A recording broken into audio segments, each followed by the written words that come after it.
And hello, everybody. This is the second part in our screencast about the Russian Revolution.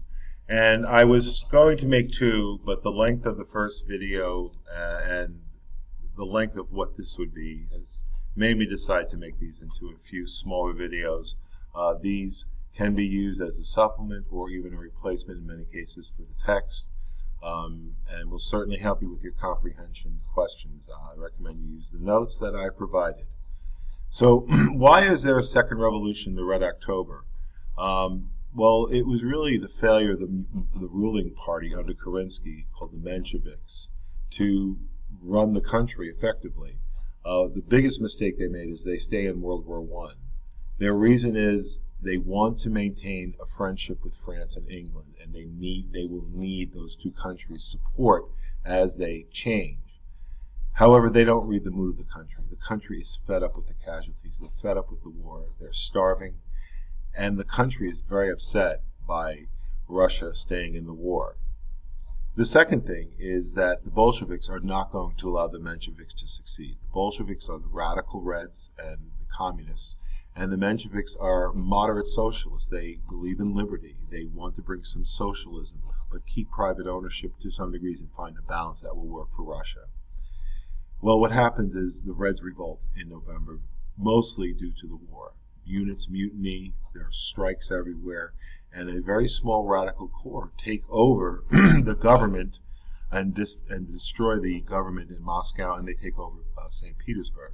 These are the two main cities of the nation, and they control the center of Russia, which is the key to controlling Russia. It's so vast that the opposition will never be able to really unite against them.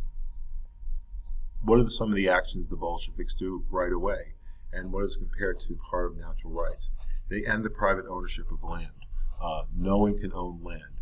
They redistribute. Now, the land was owned by the aristocracy in mass farms and plantation type settings. And what they do is they take over control of that land and they redistribute parcels to peasants. The peasants don't own this land, but they can use it. So there's no private ownership. That's the first thing the Bolsheviks do. The second thing is they adopt a flag, which has a hammer representing workers and the sickle representing the farmers or the peasants. They change their name from Bolsheviks to the Communists, and they begin one of the most oppressive rules of a nation in world history. In history, this is known often as the Red Terror. In Russia and in its outlying areas, it's known for at least 20 million politically motivated killings. We're not including famines, which at times were caused purposely by the communists to punish sections of the nation, of the republic, or the epidemics that oftentimes went unchecked, again, to punish people, and the war that broke out occasionally. This is just political murders that were involved, 20 million. Stalin himself said if you want to make an omelet, you have to break a few eggs. And he did not have a problem with using terror to rule the Soviet Union. So you quickly have a civil war break out in 1919. Lenin makes peace with Germany, and what he does is he gives up Berlin. He doesn't care about those areas outside of Russia. He wants to concentrate all red power in Moscow and St. Petersburg, in the center of Russia. The withdrawal helps the Central Powers, and it hurts the Allies. The Reds are known as the communists. The Whites are the people who are a collection of counter-revolutionaries. Some of them are monarchists. They want monarchy established. Some of them are the Menshevik government, the moderate socialists. Some of them are nationalists from different parts of what is the Soviet Union now.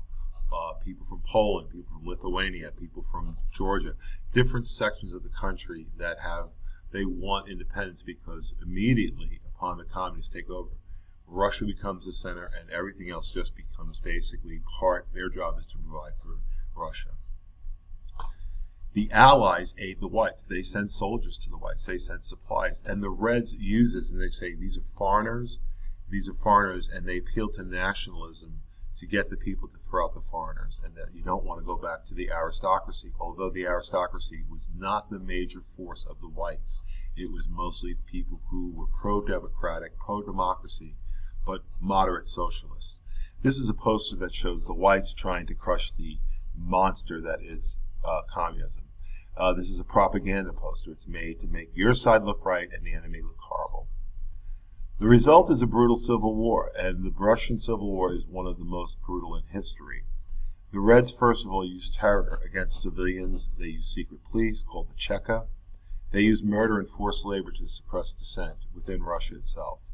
The Reds they basically implement what's called war communism, which means they take over the ownership of the banks, the mines, the factories, all the farms. They have massive conscription of peasants, and they force them to join the Red Army, or they force them to work in factories that mostly make ammunition and weapons. Decimation is a common tactic used to enforce military discipline. Decimation is that 1 out of 10 people in a unit, if they're suspected of being disloyal, or if they perform badly on the battlefield, they're pulled out of the ranks and shot in front of the men. And the commissars are the ones who let people know if you're disloyal. These are not military officers. These are political communists who are dedicated. These are political officers who are dedicated communists. And they make sure that officers who are not necessarily communists or the common soldiers follow the rules and do what they're told, and if not, they'll order decimation of that unit. The Reds controlling the center is a huge advantage, and they will use it throughout the Civil War to their advantage. And eventually, they will win this war. The whites cannot take over, and you have the formation of Communist Russia, or the Union of Soviet Socialist Republics, in power after 1923. We're going to stop today. And you should be able to use this video, this screencast, to help answer the comprehension questions, and more importantly, to gain an understanding of what was really happening in Russia.